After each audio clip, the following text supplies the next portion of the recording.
शहर में पैसा बहुत है, इसीलिए जिंदगी और मौत का भी एक बाजार बन गया है। किसी को मारना है तो सुपारी लेने और देने का एक नया धंधा अस्तित्व में आया है।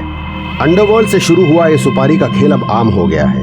पैसा फेंको और किसी की भी जान ले लो, ये खेल बन गया है शहरों का। और इस खेल का एक और शख्स शिकार बनने वाला था।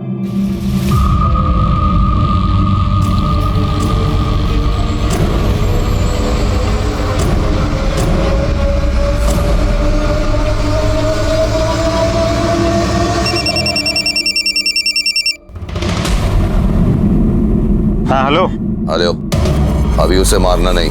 अरे यार मैंने पूरी तैयारी कर ली है। उसने पूरे पैसे नहीं दिए इसलिए डील कैंसिल हो गई है, समझा?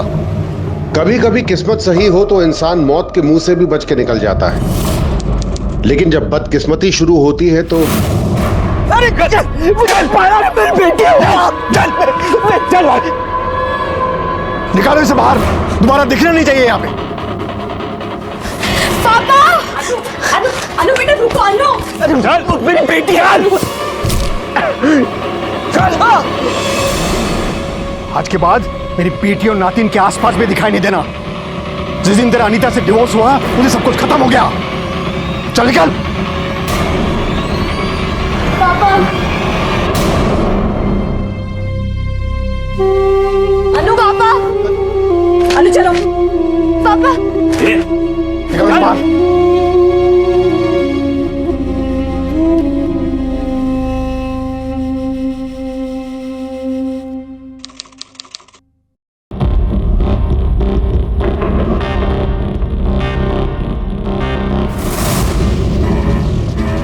क्या भाई साहब, क्या बदतमीजी है?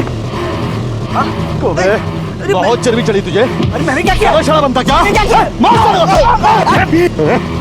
और पेपर पे साइन लीजिए ना तो यही मार मार देंगे। बदकिस्मती जब किसी का दामन थाम लेती है तो उसका सामना हर पल एक नई मुसीबत से होता है।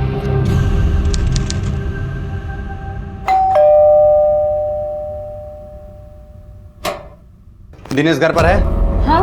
दिनेश, लेकिन आप लोग क्या किया दिनेश? इसमें? हाँ? दिनेश चल, तेरे नाम से कंप्लेन है। अरे अरे दिनेश, अरे कहाँ लेके जा रहे हो? अरे मेरे बेटे को कहाँ लेके जा रहे हो? अरे पर किया क्या इसने, ये तो बोलो।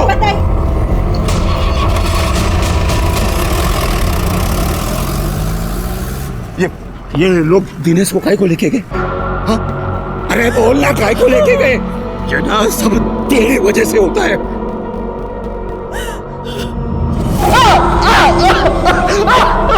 कई बार हालात इस कदर परेशान करने वाले हो जाते हैं जिनके बारे में इंसान ने कभी सोचा भी नहीं होता। ऐसे में बेबस लाचार इंसान के पास रोने के अलावा कुछ नहीं रहता। बस मम्मी, मुझ पर झूठे आरोप क्यों लगाए जा रहे हैं? मैंने किसी का क्या बिगाड़ा है? सब मेरे साथ क्यों हो रहा है? क्यों? सुना था काली रात के बाद सुबह आती है, पर हमारी काली रात तो खत्म होने का नाम ही नहीं ले रही। दिनेश को यह लगने लगा था कि उसकी बदकिस्मती शायद उसका साथ नहीं छोड़ने वाली, और ये सच भी था। दिनेश के साथ अब तक जो हुआ उससे भी कहीं ज्यादा भयानक होने वाला था। मम्मी, आपने मेरा फोन देखा है? सूत है गयो दिनेश। अरे यहीं रखा होगा, देखो तो सही से। अरे नहीं मिल रहा है ना। मैंने आपको कितनी बार कहा है मेरी चीजों को हाथ मत लगाया कीजिए। दिनेश, ऐसा तो नहीं कि कहीं बाहर छोड़कर आ गया? ऐसे कैसे? मैं यहाँ चार्जिंग के लिए लगा के गया था। हाँ दिनेश बोल सो। हाँ, वो मेरा फोन है। हाँ मोटा भाई, मैं आ रहा हूँ वहाँ पे। माँ, मेरा फोन मिल गया। वो जिसे मिला है ना, वो कह रहा है कि उसके पास आके वो कलेक्ट करना पड़ेगा। हाँ, जा ले। दिनेश ले, मेरा फोन अपने साथ रख ले। हाँ, कोई बात होगी तो बताना। जय श्री कृष्ण। जय श्री कृष्ण।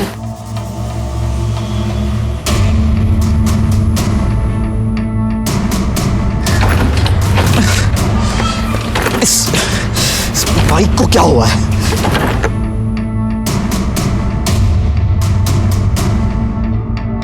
एक चीज सही हो रही है, एक चीज गलत।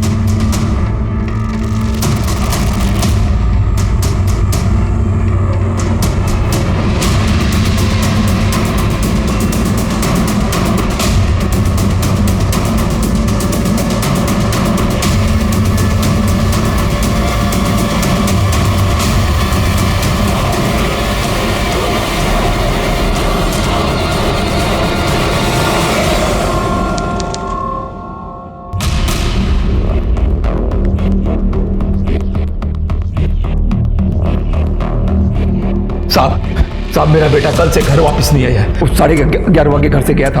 उसका फोन खो गया था ना, वो लेने के लिए गया था। आपने आपके जान पहचान वाले रिश्तेदार उसके दोस्तों के पास पूछताछ की? हाँ, सबसे पूछताछ की। वो उनके साथ नहीं है। कुछ करो साहब, इससे पहले कि मेरे बेटे के साथ कुछ हो जाए। ये बात आप इतने यकीन के साथ कैसे कह रहे हैं? आपका बेटा गायब हुआ है साहब। नहीं ना, ऊपर से उसका फोन भी नहीं लग रहा है। अभी थोड़ी टेंशन तो होगी ना। कुछ करो साहब जल्दी से। ठीक है, आप आपके बेटे की फोटो और बाकी सारी डिटेल्स मुझे दे दीजिए, हम उसे ढूंढने की कोशिश करेंगे। ये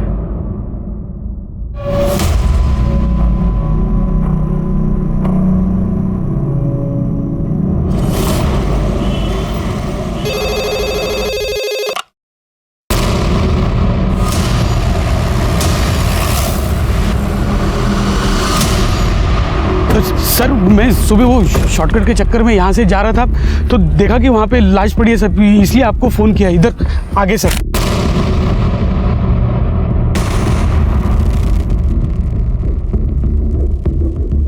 सर के पीछे किसी भारी चीज से मारा गया है, बहुत गहरी चोट है। बोल्टो खाड़े शिंदे।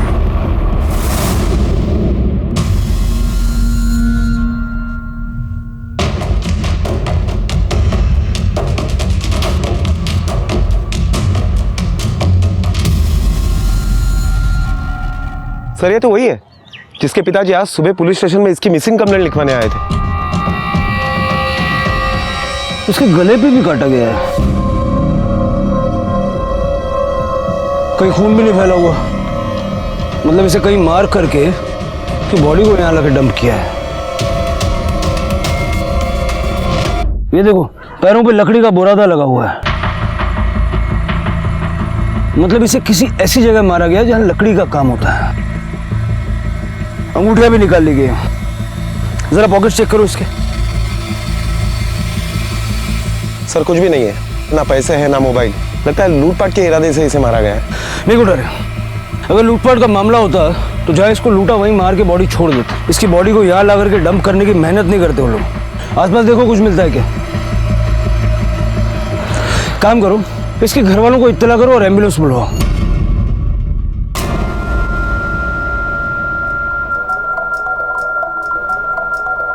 ऐसे सर पर हाथ रखकर बैठे रहेंगे कि पुलिस स्टेशन जाकर पता करेंगे कि हुआ क्या है। अरे रेवा देने भाई, ज्यादा प्यार का नाटक दिखाने की जरूरत नहीं है। हाँ, ये है ना, ये तेरा सगा, इसको प्यार करना।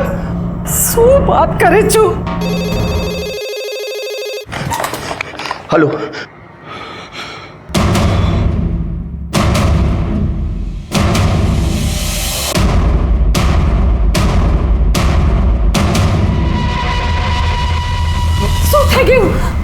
किसका फोन था?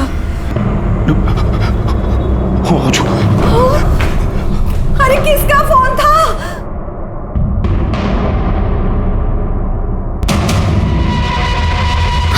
साहब वो मेरे को फोन किया। शिंदे, शीना करवा लो।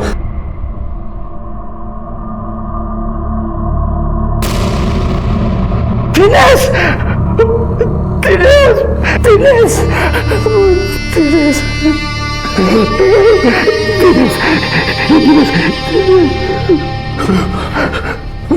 मैंने आप लोगों को बोला था कि कुछ करो, जल्दी करो, पर आप लोगों ने मेरी बात नहीं सुनी। अभी देखो देखो, मेरा दिनेश मर गया।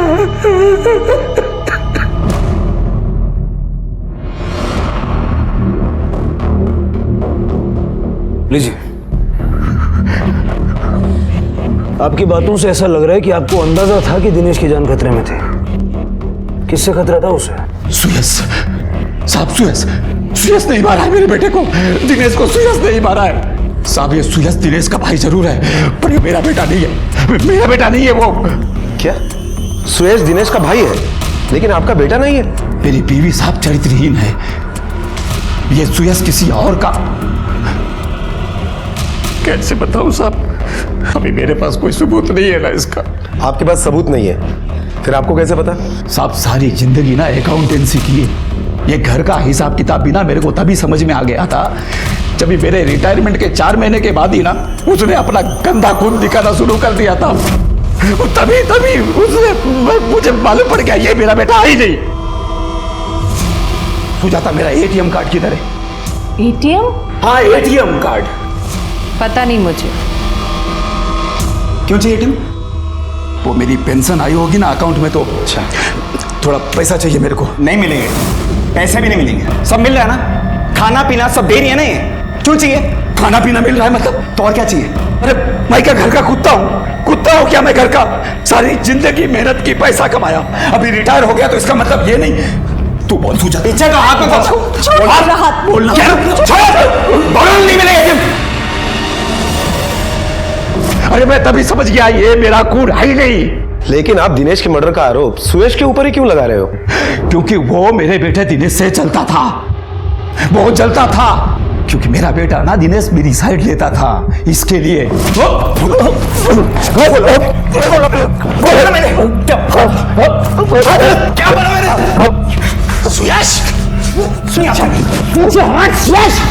भाई दिनेश तुम पीछे जाओ यार। अब ठीक है? पापा को हाथ कैसे लगा? तूने शहद रखी है ने, तेरी वजह से सर पे चढ़ के नाच रहे, पूरा घर हिला रखा उन्हें। बास सुरेश भाई सामने से बास सुरेश बास। हाथ नहीं लगाना पापा को। पापा ठीक कहते हैं, तू उनका खून हो ही नहीं सकता। तुम दोनों बाप बेटे ने एक तो मेरी जिंदगी खराब कर दी, तू देख तुम दोनों की जान ले लूंगा मैं। साहब मैं तो बोलता हूं मेरे घर पे जाके आप उसको पकड़ो, उसको लाके फांसी पे लटकाओ। अरे बेटे दिनेश को मारा है उसने, मारो दिकरो दिनेश। ये नरेंद्र जी जब सुबह दिनेश की मिसिंग कंप्लेंट लिखवाने के लिए आए थे, तब उन्होंने बताया कि दिनेश का फोन नहीं मिल रहा था। 1:30 बजे के आसपास वो अपना फोन लेने के लिए निकला और उसका मर्डर हो गया। Right sir. और उनका कहना है कि घर के लैंडलाइन पर फोन आया था। जिस किसी ने फोन किया था उसने दिनेश से यह कहा कि तुम्हारा फोन मिल गया है, आकर लेकर जाओ। हाँ मोटा भाई, मैं आ रहा हूँ। आप मतलब ये मर्डर पूरी प्लानिंग से किया गया था। सर नरेंद्र जी को अपने छोटे बेटे पर शक है, क्या करे? बुलाए उसे पूछताछ के लिए। हाँ लेकिन उसके पहले नरेंद्र जी के घर के आसपास पूछताछ करो, पता करो वो जो कह रहे हैं वो ठीक है या नहीं। और उस लैंडलाइन का सीडीआर भी निकालो, पता करो वो फोन किसने किया था। Okay sir.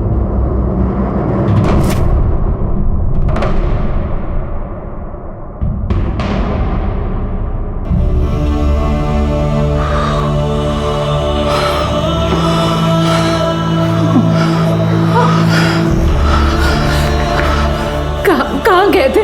क्या हुआ? हाँ बोलिए कुछ। तूने मेरे बेटे को मार दिया ना, दिनेश को मारा ना, बेटे को जिंदा नहीं छोड़ूंगा। छोड़ो, बकवास मत करो, छोड़ो। ऐसे कैसी बात कर रहे हैं आप सुबह से? आखिर किया क्या है उसने? अरे देख ले तेरे गंदे खून को, इसने मेरे दिनेश को मार डाला। मैं अभी भी लाश देख के आ रहा हूँ पुलिस स्टेशन से, मार दिया इसने। कभी कभी सच और झूठ के बीच सिर्फ एक महीन रेखा होती है। दिनेश व्यास के पिता ने अपनी पत्नी और छोटे बेटे पर संगीन आरोप लगाया था। इस आरोप की सच्चाई जानने के लिए पुलिस ने अड़ोस पड़ोस के लोगों से पूछताछ शुरू कर दी। सुनिए जी, ये नरेंद्र व्यास और उसके परिवार के बारे में हमें कुछ बता सकते हैं आप? कैसा रिश्ता था आपस में इन लोगों का, खास करके नरेंद्र जी के साथ? साहब 25 साल से ज्यादा हो गए यहाँ रहते हुए, पर पिछले 24 साल में कभी नरेंद्र को इतना अजीब नहीं देखा जितना उसके रिटायरमेंट के बाद पिछले 1 साल में देखा है। अरे कुलकर्णी भाई, एक 50 रुपए तो दो ना। नरेंद्र भाई क्या बात है, 2-3 दिन से रोज पैसे मांग रहे हो? तुमको तो अच्छी खासी पेंशन आती है, और फिर रिटायरमेंट का पैसा भी तो मिला होगा। अरे कुलकर्णी भाई, रिटायरमेंट का पैसा जो मिला था ना, मेरी बीवी ने एफडी करके रख ली, और जिस अकाउंट में मेरा पेंशन का पैसा आता है ना, उसका एटीएम कार्ड भी ले लिया उसने। अरे पर तेरे तो दोनों बेटे अच्छा खासा कमाते हैं, बेटों से मांग लिया कर। अब देने से तो मैं एक बार मांग भी सकता हूँ, और वो सुयश ना, वो मेरा बेटा नहीं है। वो ये देखो, ये वो जब भी देखो मेरे को मारता रहता है, जब भी मौका मिलता है मारता है मेरे को। एक 50 रुपए दे दो ना, मेरे को भूखा दवा लेनी है, मैं जल्दी आपको दूंगा। हाँ थैंक यू, मैं दूंगा आपको। और मैंने उसे पैसे दे दिए, और उन 50 रुपए की उसने शराब लेके पी ली। ये सुयश और दिनेश, इन दोनों भाइयों के बीच में रिश्ता कैसा था? साहब सुरेश गर्म दिमाग का था और दिनेश बड़ा ही शांत। लेकिन करीब 2 महीने पहले दोनों भाइयों में बहुत झगड़ा हुआ था, नौबत मारपीट तक पहुंच गई थी। दिनेश खोया हुआ फोन लेने के लिए घर से गया था। आपको कुछ बताया था कहाँ जा रहा है या किसने उसे फोन करके बुलाया? नहीं, कुछ नहीं बताया। दिनेश के पास कोई दूसरा फोन था जिससे हमें ये पता लग सके कि वो किस तरफ गया है? वो जब जा रहा था तो मैंने उसे अपना फोन दे दिया था। दिनेश, मेरा फोन रख अपने साथ। हाँ, कोई बात होगी तो बताना।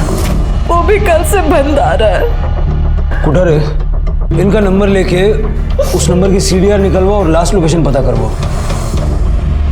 देखिए, मैं समझ सकता हूँ कि आप अभी कुछ बताने की हालत में नहीं है, लेकिन नरेंद्र जी का कहना है कि सुयश उनका बेटा नहीं है। दोनों भाइयों में इस बात को लेकर झगड़ा हुआ और सुयश ने उसे मार दिया। सर, बात यह है, मेरे पापा हो गए हैं पागल, इसलिए ऐसी बातें कर रहे हैं। मैं 11:15 बजे ऑफिस के लिए निकल गया था। मैं वहीं था पूरी रात, देर से निकला हूं मैं ऑफिस। और संडे को सर मेरा केबल टीवी का काम है मेरा। संडे को हम लोगों को ज्यादा काम रहता है सर, आप पूछ लो सर। अब इस उम्र में ऐसी बातें करने लगे हैं सर। मेरा तो घर से निकलना मुश्किल हो गया है। लोग अजीब अजीब नजर से देखते हैं। सर पहले ऐसा नहीं करते थे वो, अभी 1 साल से ऐसा करने लगे। सर दारू पी पी के उनके लीवर में इन्फेक्शन हो गया। मैं इसलिए उन्हें पैसे नहीं देता, इसलिए उनका एटीएम छीन लिया मैंने। हाँ, लेकिन तुमने उन पे हाथ उठाया। अरे सर, वो मान नहीं रहे थे, मुझे करना पड़ा ऐसा। मैं मानती हूँ सुयश का तरीका गलत है, पर दिनेश उन्हें प्यार से समझाता था, बस इसीलिए सुयश उनकी आंखों में खटकने लगा। लेकिन दोनों भाइयों में झगड़ा तो हुआ था ना? सर भाई भाई में झगड़ा कहाँ नहीं होता है सर, लेकिन मुझसे ज्यादा प्रॉब्लम उस वीना भाभी को थी। वीना भाभी मतलब दिनेश की वाइफ? सर उनकी सेकंड वाइफ। सर एक बार तो वीना भाभी के प्रेमी सतीश ने अपने लोगों से दिनेश भाई को 20 सड़क पर पिटवाया, मैंने देखा उन्हें। बहुत पेपर पे साइन लीजिए ना तो यही मार मार के तुम अपने भाई को पिटते हुए देखते रहे, उसे बचाया नहीं? सर मैं डर गया था वहां पर। कल वीना घर पर भी आई थी दिनेश से मिलने। दिनेश, दिनेश,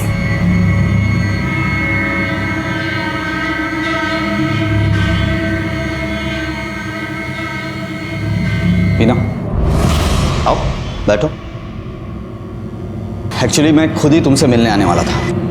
पूछना चाहता था कि अपने पति को मॉलेस्टेशन के झूठे केस में फंसाकर कैसा लग रहा है। दिनेश, मुझे ना तुमसे बहस करने का कोई शौक नहीं है। सुबह सुबह तुम एक अच्छा काम कर लो, ये पेपर्स है, इस पे साइन कर दो।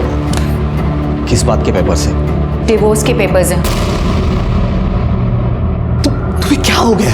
मुझे ऐसा लगता है कि हमारे रिलेशनशिप को और एक मौका देना चाहिए। दिनेश, तुम थक नहीं गए हो ऐसी घिसी पीटी बातें करके? इतनी मार खा के तुम्हें अकल नहीं आई है क्या? वीना तुम अकल से काम लो। जो लड़का है वो अच्छा नहीं है, वो तुम्हें फंसा रही है। सब समझो मेरी बात को। मैं अच्छी तरह समझ चुकी हूँ। अब है ना, तुम्हारा परमानेंट इलाज करना पड़ेगा। इस औरत ने बहुत गलत किया दिनेश के साथ सर, फिर भी वो उसके लिए अच्छी ही थी।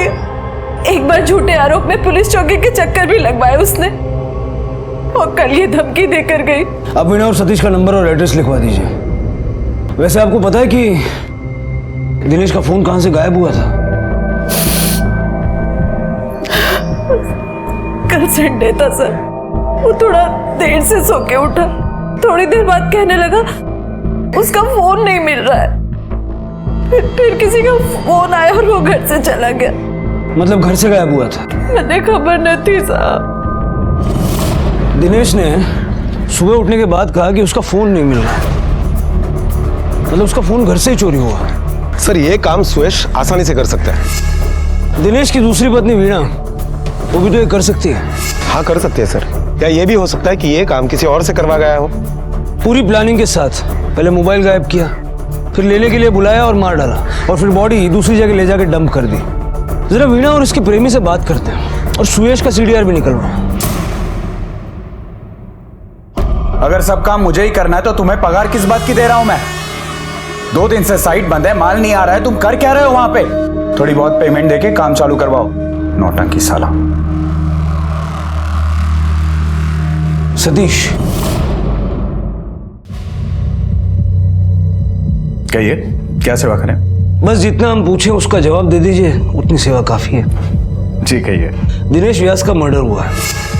जी पता चला मुझे। आप दिनेश व्यास की दूसरी पत्नी वीणा से शादी करना चाहते थे?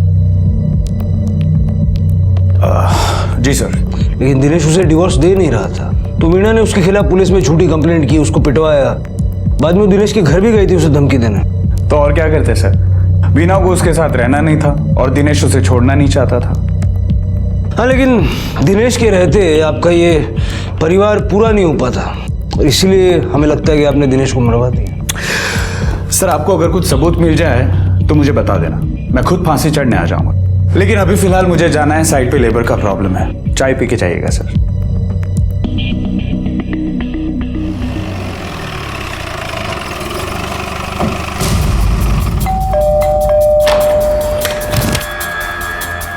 वीणा व्यास जी, आपसे बात करनी है हमें। लेकिन आप प्लीज मुझे वीणा बुलाइए। सबका कहना है कि दिनेश अच्छा आदमी था। वैसे आपका और दिनेश का दोनों का पहली शादी से डिवोर्स हुआ था, बाद में आप दोनों मिले, आपने शादी की, फिर ऐसा क्या हुआ कि आपने दिनेश को भी छोड़ दिया? सर, दिनेश से दूसरी शादी करने के बाद मुझे ऐसा लगा था कि मेरी लाइफ फाइनली ट्रैक पे आ जाएगी, लेकिन वहां जाने के बाद पता चला कि उनकी लाइफ सही ट्रैक पे नहीं थी। यही पीना चाहता था तू? यही पी के मरना था? काम करते हैं, मैं मारता हूँ।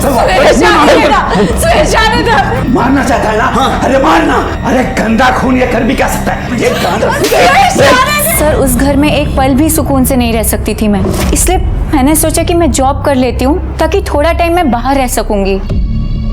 मुझे सतीश की कंस्ट्रक्शन कंपनी में जॉब मिल गया। धीरे धीरे मुझे सतीश अच्छा लगने लगा।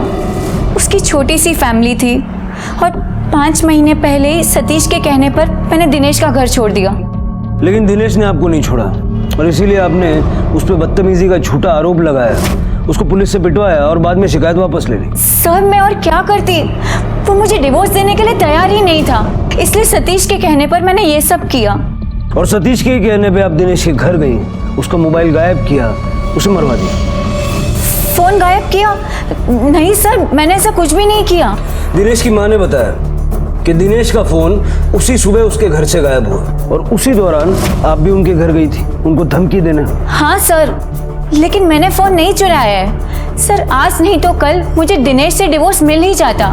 सर, उसकी पहली बीवी अनीता से उसके कोई इश्यूज चल रहे थे जो कि इतनी जल्दी सॉल्व होने वाले नहीं थे। क्या इश्यूज चल रहे थे? सतीश और मीना दोनों के सीडीआर निकालो और बैंक स्टेटमेंट भी।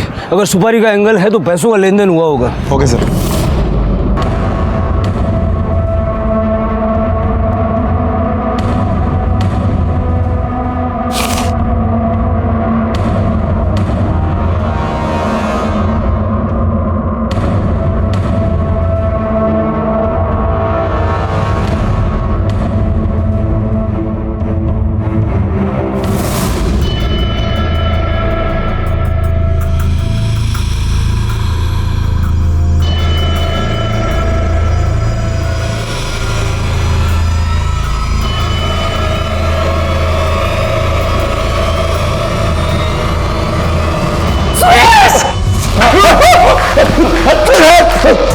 पागल हो गई? मारना, जान से मार दूंगा। तूने मेरे बेटे दिनेश की जान ली है ना, छोड़ूंगा नहीं, मार डालूंगा। मैं बता रहा हूं, मुझसे मेरा कोई नहीं होगा। तू अंदर जा, तू अंदर जा, जा तू अंदर। हाथ जोड़ती हूँ मैं आपके, ऐसी गलतफहमी मत पालो, इसने कुछ नहीं किया है। अरे गंदा खून है ये, कुछ भी कर सकता है। मैं कसम खा के कहती हूँ कि सुरेश भी आप ही का बेटा है। मैं मेरे बेटे की कसम खा के कहती हूँ। ऐसे ही तूने कसम खा के दिनेश की जान ले ली। दिनेश मेरा चला गया, मर गया। इसकी झूठी कसम खा। अच्छा है, तू इसकी झूठी कसम खा। ये मर जाएगा, ये चला जाएगा। अरे तू उसकी कसम खा, इसको मरने दे। सुरेश भी आप ही का बेटा है।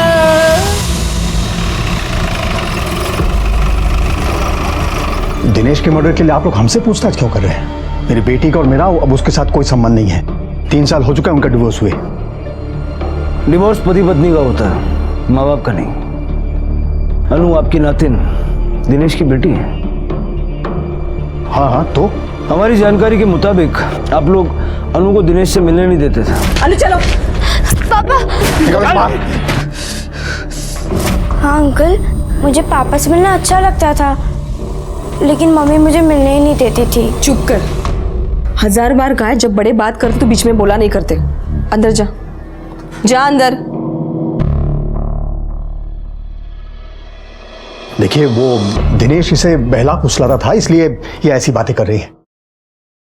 आपका डिवोर्स क्यों हुआ दिनेश के साथ? सर मुझे वो जॉइंट फैमिली में रहना पसंद नहीं था और 1000 बार कहा था मैंने दिनेश से, लेकिन उसने कहा कि वो अपने माँ बाप को नहीं छोड़ सकता, तो मैंने उसे छोड़ दिया।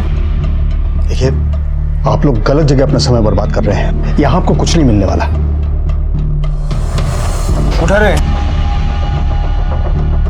दिनेश और अनीता की बेटी अनु से जरा अकेले में प्यार से बात करके देखो कि उसके कानों पे कभी कोई ऐसी बात पड़ी है क्या? Okay sir.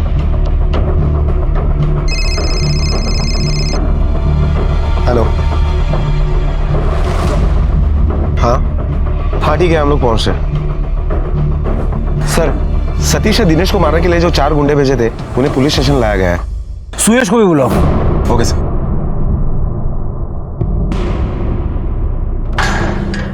सुयश ध्यान से देखें इन चारों को, यही थे ना जिन्होंने दिनेश के साथ मारपीट की थी? बाइक चलाने वाले 2 लोगों ने तो हेलमेट पहना हुआ था, तो इसलिए मैं पहचान नहीं सकता, लेकिन सर ये लोग थे, इन दोनों ने दिनेश भाई को मारा था। जा लेके जाओ।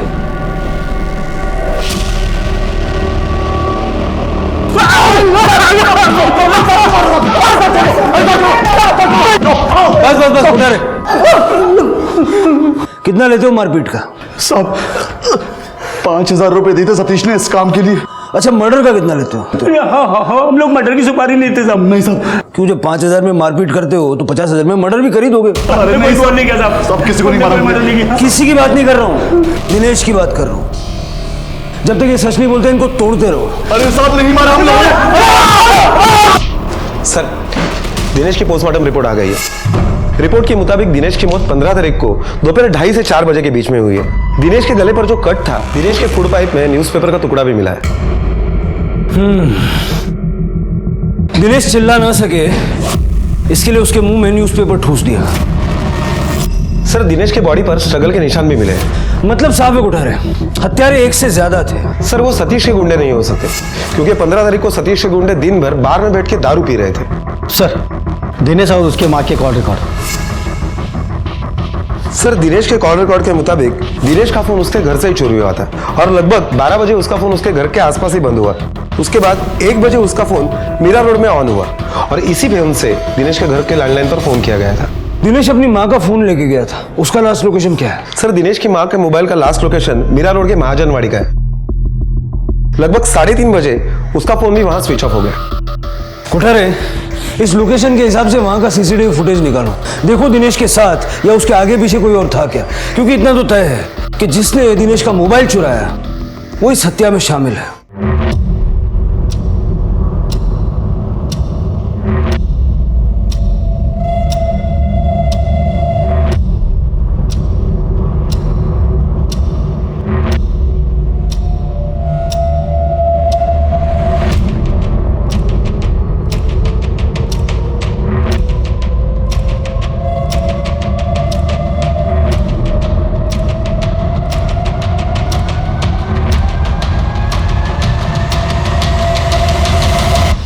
दिनेश की मौत जितनी रहस्यमय थी, उसकी जिंदगी भी उतनी ही उलझी हुई थी और उसके कातिल तक पहुंचने के लिए उसकी जिंदगी को समझना बेहद जरूरी था।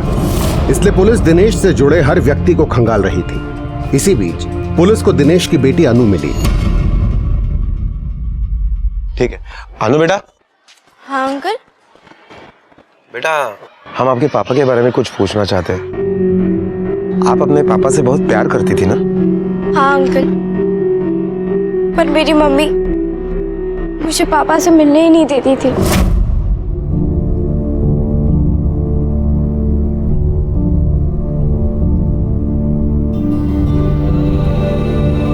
बाय, स्कूल आ। हेलो बेटा। पापा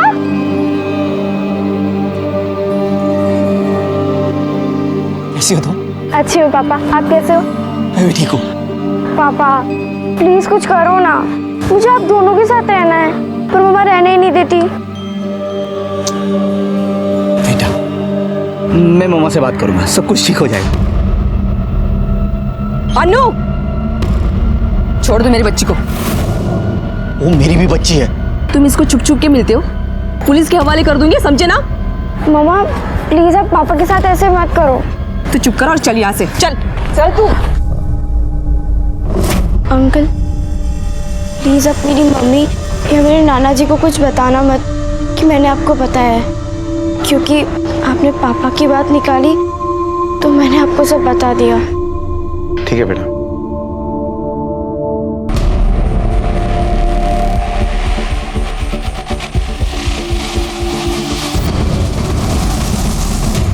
भाई साहब जी, ये सीसीटीवी काम करता है? हाँ साहब, काम करता है। सर, हमने अनीता के घर के आसपास के लोगों से पूछताछ की तो पता चला है कि 6 दिन पहले ही अनीता के ड्राइवर और नौकर ने दिनेश के साथ मारपीट की थी। लेकिन अनीता और उसके फादर ने ये बात हमसे छुपाई। मुझे दोनों पहले से ही खटक रहे थे, लेकिन उनका मोटिव साफ समझ में नहीं आ रहा था। सर, मैंने अनीता की बेटी अनु से भी बात की। वो तो अपने डैडी के पास जाने की बात कर रही है। उसने यहाँ तक धमकी दी है कि जब वो बड़ी हो जाएगी तो दिनेश के पास चली जाएगी। अगर बच्ची इस तरह की बात कर रही थी तो मतलब साफ है कि अनीता और उसके पिताजी दोनों डर गए होंगे कि दिनेश किसी दिन उनसे बच्ची को छीन लेगा। सर, ये तो स्ट्रॉन्ग मोटिव बनता है। बिल्कुल। वैसे दिनेश की माँ का फोन जहाँ बंद हुआ था वहाँ की सीसीटीवी फुटेज का क्या हुआ? सर, शिंदे लेकर आ रहा है। सर, बस्ती का सीसीटीवी फुटेज 2 बजे के आसपास का फुटेज चलाओ।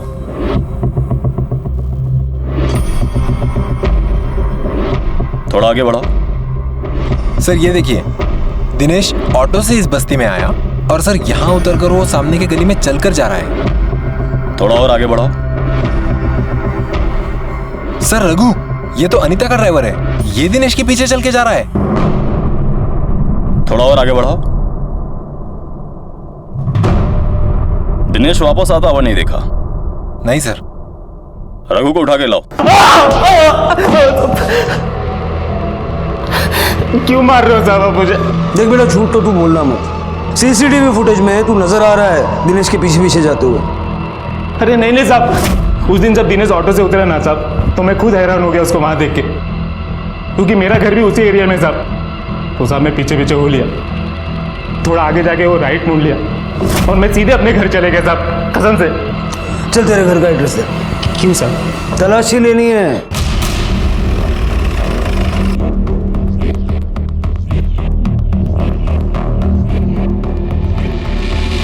शिंदे सर, घर की अच्छी तरह से तलाशी लो।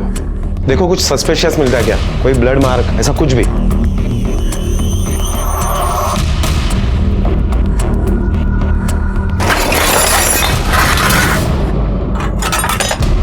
सर, ये तो लकड़ी कटने का सामान है। दिनेश के गले पर भी ऐसे ही रफ कट के निशान थे। शायद ऐसे औजार से उसका गला कटा गया होगा, लेकिन इस पर तो कोई खून के निशान है नहीं। शायद धो दिए होंगे। शिंदे, काम करो, ये सारे औजार फॉरेंसिक लैब भेज दो। सर, ये देखिए, इसमें बुरादा भी है। ये ऐसा ही बुरादा दिनेश के जूतों में भी मिला था। ये बुरादा भी फॉरेंसिक लैब टेस्ट के लिए भेज दो। हो सकता है कि दिनेश के जूतों में जो हमें बुरादा मिला था उसे ये मैच कर जाए। Okay sir. उसके घर से जो औजार और लकड़ी का बुरादा मिला है, उसकी जांच की रिपोर्ट आने के बाद पक्के सबूतों के साथ उससे कड़ी पूछताछ करेंगे। सर, मैंने दिनेश का छोटा भाई सुयश, दिनेश की पहली पत्नी अनीता, अनीता के पिता श्याम और दिनेश की दूसरी बीवी वीना और उसका लवर सतीश, इन सभी के सीडीआर और बैंक डिटेल्स मंगाए थे। सीडीआर में तो कुछ खास नहीं मिला सर। हालांकि सुयश और सतीश अपने प्रोफेशन की वजह से ऐसे लोगों को जानते होंगे जो सुपारी ले सकते हैं। इनके बैंक स्टेटमेंट में कुछ मिला? सर, सुयश के बैंक स्टेटमेंट में कोई बड़ा ट्रांजैक्शन नहीं है और अनीता के पिता श्याम एक बड़े बिजनेस पर्सन है। सतीश का कंस्ट्रक्शन का बिजनेस है, इसलिए उनके बैंक स्टेटमेंट में बड़े ट्रांजैक्शन तो है, लेकिन शक करने की कोई वजह नहीं है। लेकिन रघु के सीडीआर रिपोर्ट में एक बात सामने आई है। रघु के मोबाइल का लोकेशन 15 तारीख को 10:20 पर दिनेश के घर के आसपास का था।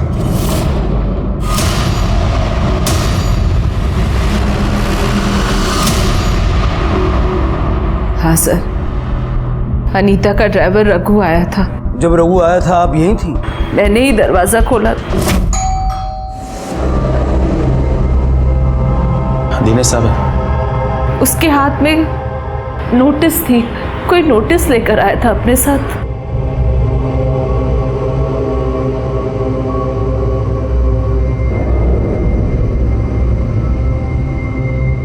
क्या है? साहब ने नोटिस भेजा है। ये ले लो और इस पेपर पे साइन कर दो। मैं ना ही किसी पेपर पे साइन करूंगा और ना ही एक्सेप्ट करूंगा। जा बता दे अपने साहब को। देख रघु, बातचीत का अभी आखिरी मौका है, अब झूठ मत बोलना। 15 तारीख को तू दिनेश के घर गया था? हाँ सब गया था। तूने उसका फोन चुराया? नहीं साहब, नहीं चुराया। मीरा रोड ले जाके फोन ऑन किया, उसके लैंडलाइन पे फोन किया, दिनेश को अपनी बस्ती में बुलाया। साहब ना मैंने मारा ना मैंने फोन चुराया, मेरी बात का यकीन कीजिए साहब। मैं ना ही किसी पेपर पे साइन करूंगा और ना ही एक्सेप्ट करूंगा। रघु सच बोलेगा तो सजा कम होगी। साहब मैं सच ही बोल रहा हूँ साहब, आप ही मेरी बात का यकीन नहीं कर रहे हो साहब। 1 2 3 4 5 6 7 8 9। क्या बकवास फोन लेके आया यार, इन सब का मिला के तो मैं 1000 रुपये भी नहीं दे पाऊंगा यार। कम से कम 5000 तो दे दे। पागल हो गया क्या तू? 5000?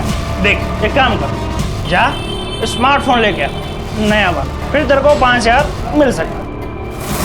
सर, रघु के घर पर लकड़ी काटने की जो आरी हमें मिली थी उसकी फॉरेंसिक रिपोर्ट आ गई है। रिपोर्ट के मुताबिक उस आरी पर ब्लड के ट्रेसेस नहीं मिले। और वो बुरादा?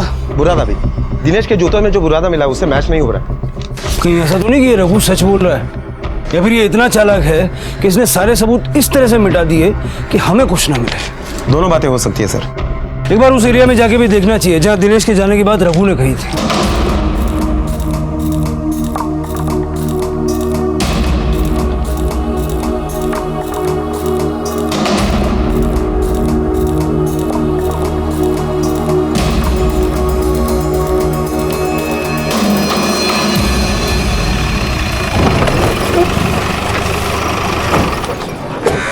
कुठारे, दिनेश का जब मर्डर हुआ था वो कारपेंटर का काम होता है। तुम इस तरफ देखो, हम इस तरफ देखते हैं। Okay sir.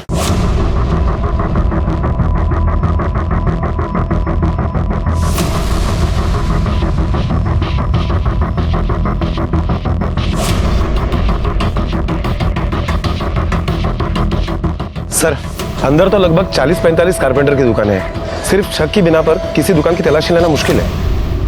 दिनेश की हत्या की इन्वेस्टिगेशन में पुलिस को नए सुराग मिल रहे थे जो इन्वेस्टिगेशन को नई दिशा में ले जा रहे थे, पर मंजिल अब भी दूर थी।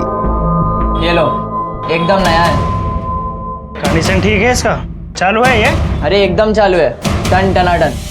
अब लाओ 5000। ए भाई पहले मेरे को चेक करने दे। हाँ ठीक है, कर दो। सर, दिनेश का फोन अभी आधे घंटे पहले ही ऑन हुआ है। लोकेशन भी ट्रेस हो गई है, बस्ती के पास वाले मार्केट एरिया है। कुठारे, किसी भी हाल में मुझे वो चाहिए। Okay sir.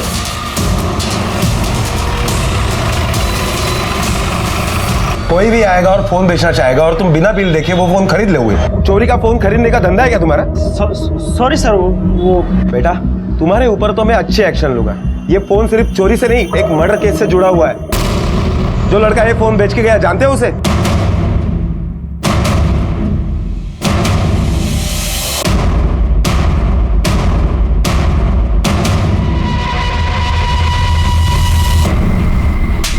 दिनेश व्यास का फोन तेरे पास कहां से आया? वो साहब, मैंने फोन चुराया था। चुराया था? जिसका फोन है उसका मर्डर हो गया, जानता है क्या? जानता है क्या?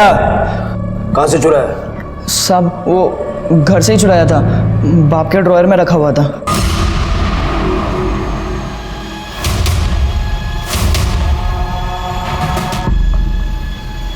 चल! अरे साहब, लेके जाओ उसको। साहब हुआ क्या? तेरे बेटे ने तेरे घर से स्मार्टफोन चुराया, तेरे पास कहां से पहुंचा? साहब, फोन मेरे को मिला था साहब, कचरे के ढेर के पास, और मैं ले लिया साहब। और साहब सोचा कि मेरी किस्मत खुल गई, लेकिन अब पता चल रहा है कि मेरी किस्मत तो बकवास है साहब। खाया पिया कुछ नहीं, गिलास तोड़ा 12 ना। क्या खाया, क्या पिया, कितना गिलास तोड़ा, सब पता चल जाएगा जब तेरे घर की तलाशी लेंगे, समझा? अंदर डालो इसको। सर, जगन कारपेंटर है, लेकिन उसके घर पर हमें ऐसा कुछ भी नहीं मिला जिस वजह से हम उस पर शक कर सके। ना ही पैसा, ना ही दिनेश की माँ का फोन। और अगर मर्डर वहां हुआ भी होगा तो जिस पे खून गिरा होगा वो बुरादा तो अब तक वहां से हट चुका होगा, मतलब ब्लड के सैंपल्स भी नहीं मिलेंगे। हाँ सर, लेकिन ये तो पक्का है कि दिनेश का मर्डर उसी बस्ती में हुआ है और बाद में उसकी लाश को दूसरी जगह ठिकाने लगाया गया। और ऐसा करने के लिए, लाश को ले जाने के लिए किसी न किसी व्हीकल का इस्तेमाल हुआ होगा, और ये काम दिन दहाड़े करना मुश्किल है तो रात को हुआ होगा। एक काम करो, 15 तारीख का वहां का रात का सीसीटीवी फुटेज चेक करो, देखो कोई ट्रक, टेम्पो, गाड़ी कुछ आया गया है क्या।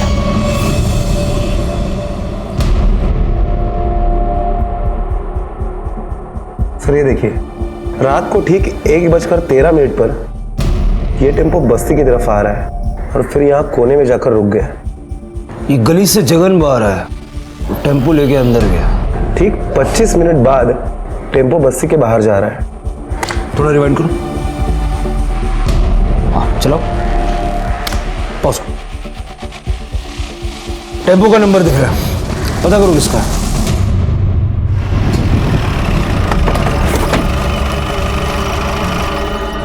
सर यही है वो टेम्पो, और आरटीओ से जो एड्रेस मिला ना वो यही घर है।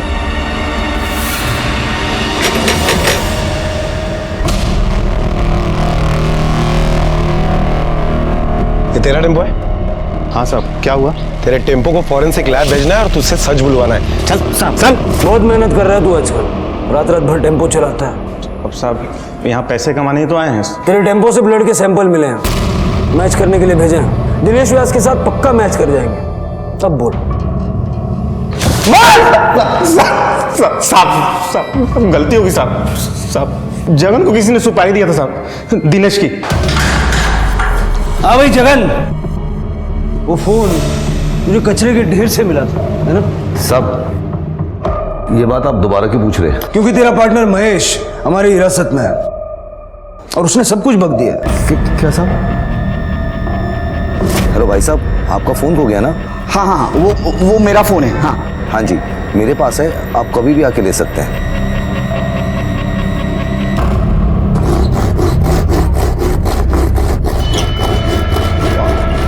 मोटा भाई दिनेश। नमस्कार नमस्कार। ओ आपको मोबाइल मिला मेरा। अरे जरा फोन लेकर आना। और बताइए, रास्ते ढूंढने में कोई परेशानी तो नहीं हुई?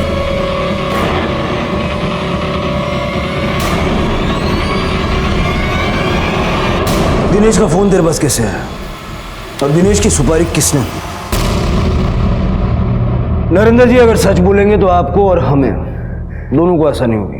मैं सुयश से नफरत करता हूँ, उसको मरवाना चाहता हूँ, मैं उसको मरवाना चाहता था। मैं अगर एक काम बोलूं तो करोगे क्या?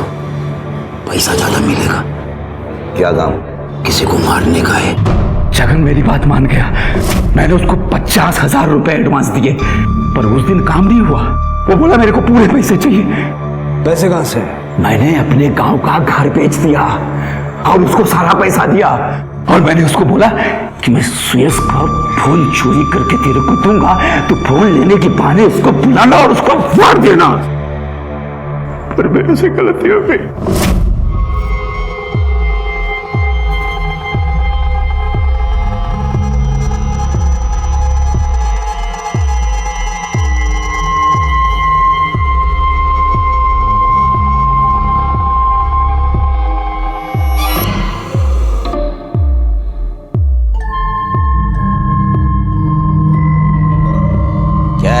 साहब ने नोटिस भेजा है। मैं ना ही किसी पेपर पे साइन करूंगा और ना ही एक्सेप्ट करूंगा।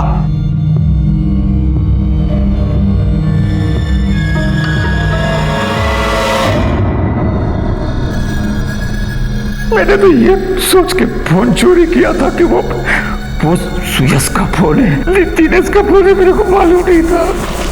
उसके बाद जब मैं घर आया ना साहब, तो मैंने देखा सुयश का फोन तो सुयश के हाथ में ही है, और मेरी बीवी उसने बताया कि दिनेश का खोया हुआ फोन मिल गया है, वो लेने के लिए गया है। मैं बहुत घबराया साहब। मैंने जगन को बहुत बार फोन किया, लेकिन वो उसका फोन बंद आ रहा था। उसका फोन बंद आ रहा था। मेरी एक गलती की वजह से मेरा बेटा मारा गया साहब। एक बात बताऊं साहब आपको, मेरे पास अभी भी बहुत पैसा है। इस बार मैं उस सुयश की सुपारी दूंगा, इस बार वही मरेगा। नरेंद्र व्यास के कबूलनामे के बाद उनके खिलाफ हत्या का केस चलाया गया। नरेंद्र को मेंटली अनस्टेबल पाया गया। शराब पीने को लेकर सुयश की सख्ती ने उसके शक को और भी गहरा कर दिया था, जिसकी वजह से वो सुयश की जान लेना चाहता था और दिनेश बलि चढ़ गया। कोर्ट ने नरेंद्र को दोषी मानते हुए सजा दी और उसको मेंटल असाइलम भेज दिया, जहां उसका इलाज अब भी जारी है। हमारे आज के एपिसोड की दूसरी कहानी।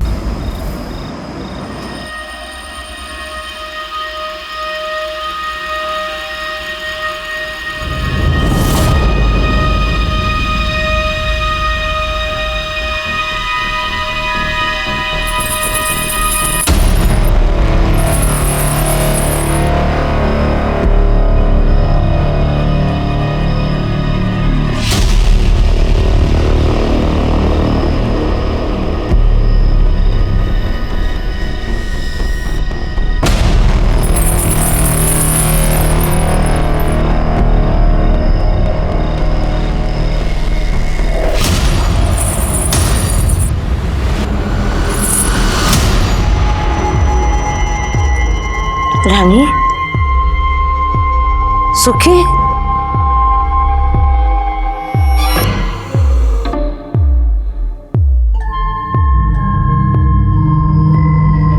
कहाँ गए ये दोनों? रानी सुखी रानी ओ सुखी भाभी भाभी दरवाजा खोलो। भाभी रानी सुखी को देखा क्या? तुम और तुम्हारी बेटी पूरा दिन तो जान खाते हो, कम से कम रात को तो चैन से सोने दो। मुझे पता नहीं आपकी बेटी कहाँ है, सुई जवा दो ने सो तमे पण। भाभी भाभी जाओ तमे अभी। रानी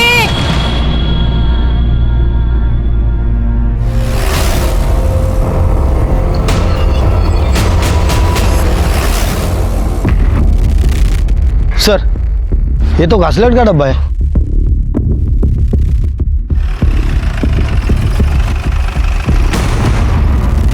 सर काय झालं पाटील? किसकी बॉडी? जवळपास 30-35 वर्षाच्या आसपासची बाई है। ये देखिए सर, इस डिब्बे में शायद केरोसिन लाया गया था और उसी से इसे जलाया गया है। बॉडी आधी जल चुकी है। और ये देखिए सर, इस पत्थर पर खून के निशान है। शायद जलाने के पहले इस पत्थर से उसे मारा गया। कुछ मिला, मोबाइल पर्स वगैरह? नहीं सर। ये पायल नकली है, कपड़े भी गरीबों जैसे। ये जो बस्ती है, यहाँ जाके पता करो यहाँ से कोई ऐसा मिसिंग है क्या? माझ्या कुठं जाऊ देवा रे देवा। अरे काशीबेन, हवे शू थयो? मालिक देखो ना, कल रात से रानी और सुखी दोनों भी गए हुए। अरे ये रानी का तो ना रोज रोज का नाटक हो गया है अभी। हवे देखो सुखी पण गायब छे, बोलो। अरे मड़ी जैसे बेन, शांति रखना। अरे ये देखो रघु आ गया। रघु क्या हुआ बेटा? काकी आगे दूर रोड तक देख कर आया, लेकिन दोनों कहीं पर भी नहीं है। अरे मर से काशी बहन, शांति रखना है। मैंने चाल के पीछे पुलिस को एक लाश मिली है। मुझे लगता है कि वो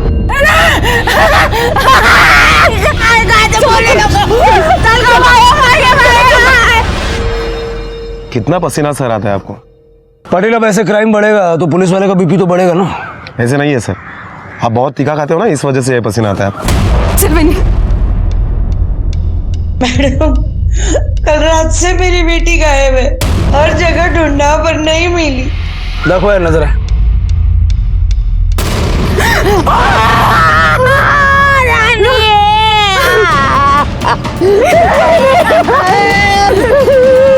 यही मेरी बेटी है रानी, ये कपड़े उसी के हैं साहब। लेकिन मेरी रानी के पैर में पायल नहीं थे साहब। ये पायल नहीं थी। हो सर, रानी पायल नहीं पहनती थी। पर साहब तिल उसके पैर पे तिल है। ये रानी है साहब, रानी थे। रानी है,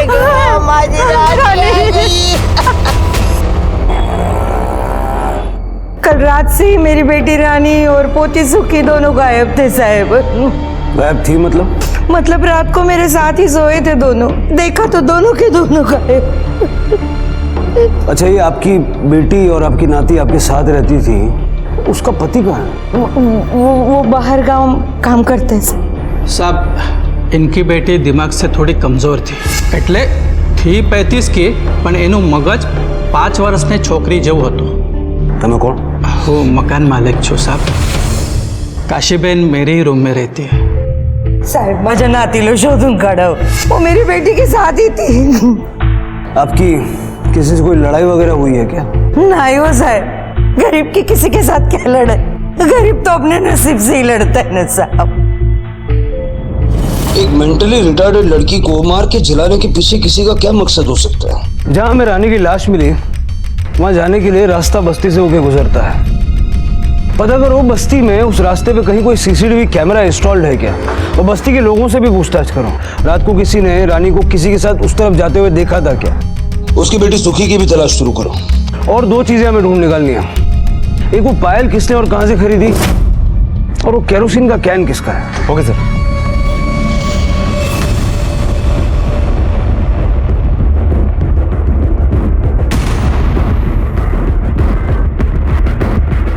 नहीं साहब, ये पायल हमारे यहाँ नहीं मिलती और आसपास की किसी भी दुकानों में नहीं मिलेगी। ये बहुत हल्की क्वालिटी की पायल है ना। हाँ, लेकिन ऐसी पायल सिर्फ आपको सोम बाजार में ही मिलेगी। क्या साहब, बस्ती के सारे लोग केरोसिन यहीं से लेके जाते हैं। अब सबके पास ऐसे ही डब्बे होते हैं, तो फिर मैं कैसे अलग से इसकी पहचान बताऊं? और कैसे याद रहेगा कि कौन आया था और कैसे लेके गया?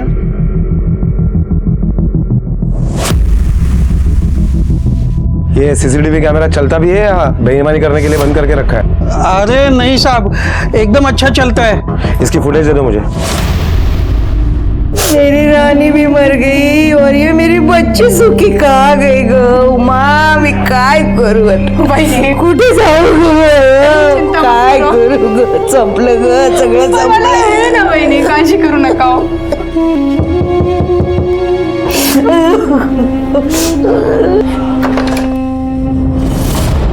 वहाँ पीछे वाली गली में सो रही थी। यहीं पे रहते ना बच्चे? हो।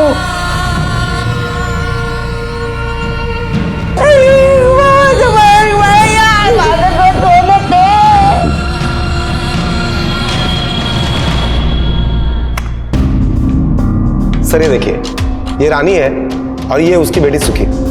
ये कल की सीसीटीवी फुटेज है और इसमें साफ साफ दिखाई दे रहा है कि रानी के पैर में पायल नहीं है।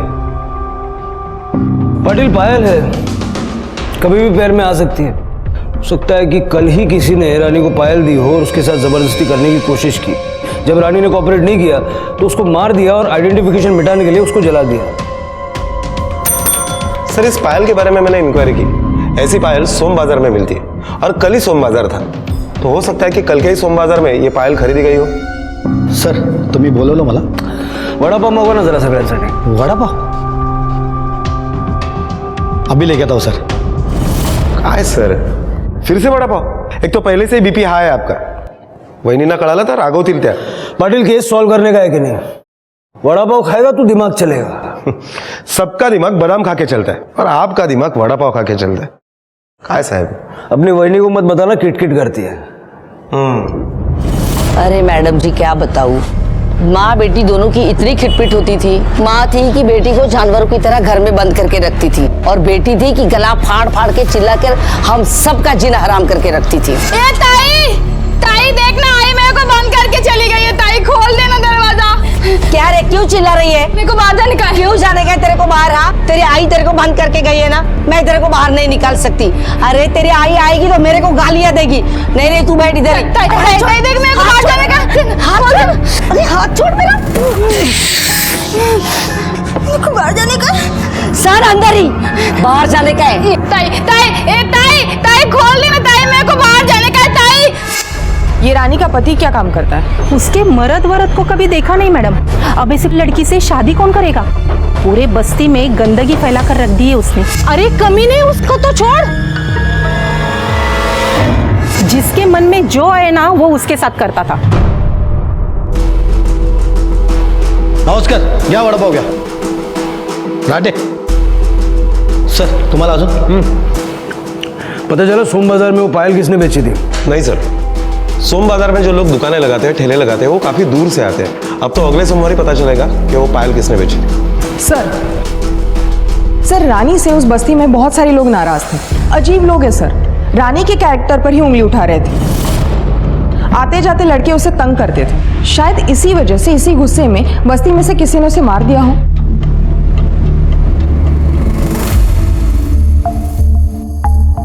बाहर से कोई गाड़ी उस तरफ आई थी? नहीं सर, उस जगह के सारे सीसीटीवी फुटेज हमने चेक किए, लेकिन कुछ भी सस्पिशियस नहीं मिला। उस रात वहां से कोई गाड़ी नहीं गुजरी थी। सर ये रानी दिमागी तौर पर बहुत ही बीमार थी, यहाँ तक कि उसकी माँ भी घर से बाहर जाते समय उसे घर में ही बंद करके रखती थी। सर काशी का फोन आया था, तिची नात परत आली है।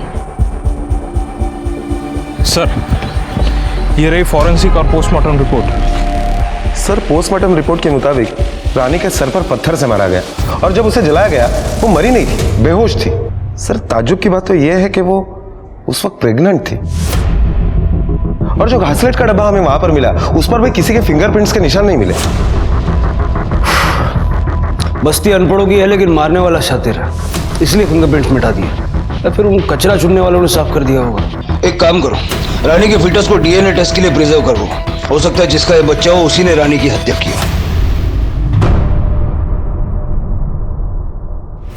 आप रानी को घर में बंद करके जाती थी? क्या करती साहब, सोसाइटी में काम के लिए तो जाना ही पड़ता था ना। मैं, मेरी बेटी, ये मेरी नात, तीनों का पेट मुझे ही भरना था ना साहब। इधर बस्ती में छोड़ दिया ना तो ये बस्ती के जो लड़के लोग हैं ना, बाप का माल समझ के उसको नोचते थे साहब।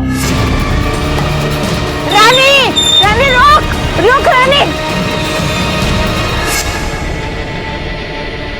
आपकी बेटी के साथ इतना सब कुछ होता रहा, आपने कुछ कहा नहीं? मैं क्या करती साहब, किसे कहती और मेरी सुनता कौन? रानी क्या हुआ? क्या हुआ रानी? अरे हलकट कहीं का? क्या रे मेरे बेटे का नाम ले रही है? अरे मैं जानती हूँ तू किधर किधर जाके मुंह मार के आती है, वो समझी? चुप गाली मत दे।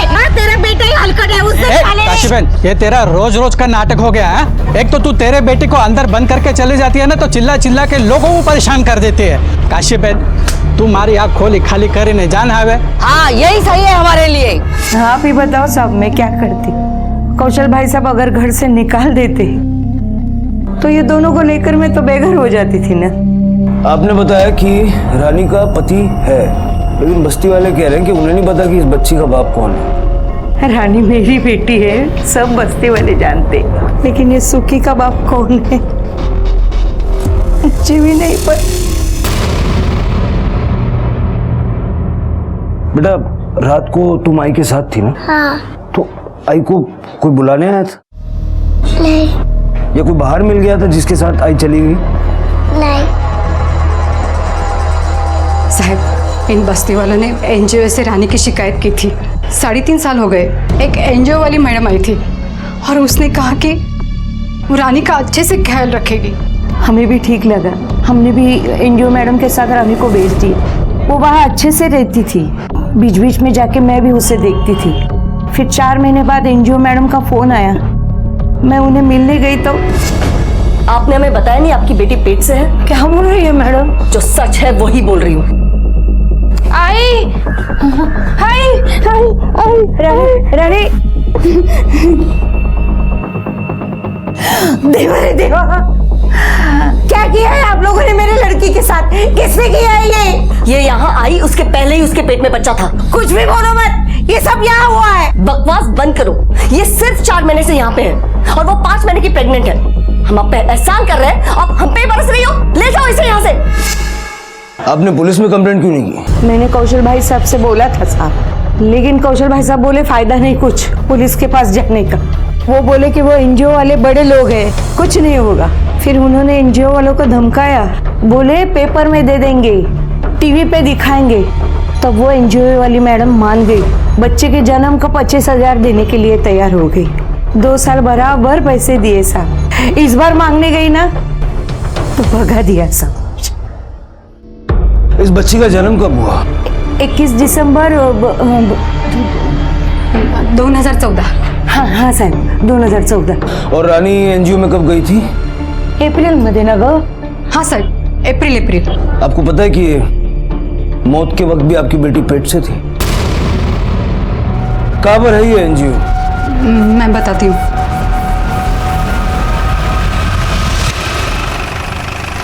सर मेरे पास प्रूफ भी है सर, ये लीजिए सर। रानी जब यहाँ पे आई तो ऑलरेडी प्रेग्नेंट थी। वो 4 महीने से यहाँ पे थी, पर उस वक्त वो 5 मंथ की प्रेग्नेंट थी। मैं झूठ बोली ऐसी? ओ नहीं जी नहीं, आप कैसे झूठ बोल सकते हो? सर एक बार मेरी गल मान लो सर, रब दी सो।